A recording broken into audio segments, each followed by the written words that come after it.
El proyecto del Renaixement es un proyecto que inicia hace 1 año y medio como un proyecto de intercambio cultural entre el Burning Man y Valencia. Hubo una delegación de aquel festival, que también es un festival que va en torno a la creatividad y el fuego, como ocurre aquí con las fallas en Valencia, y vieron un poco las posibilidades que había de establecer esta conexión.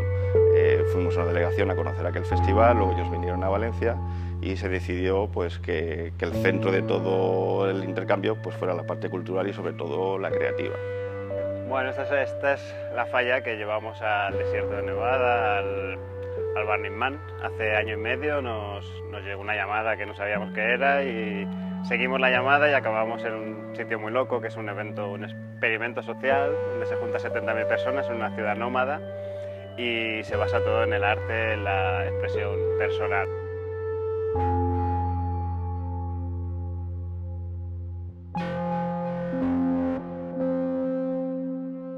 Por otro lado, también queríamos transmitir toda la historia. Claro, ellos son un festival mucho más joven y quieren aprender de una fiesta con tanta tradición como son las fallas.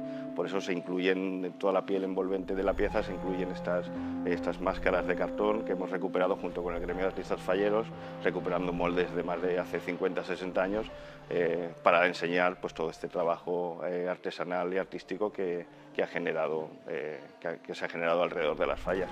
Entonces el siguiente paso lógico era llevar allí una falla, ¿no? Y bueno, no es una falla ortodoxa por las condiciones que requiere el espacio. Nosotros decidimos mezclar todo, ¿no? Algo de innovación y al mismo tiempo la tradición más pura, que son las máscaras que hay por fuera.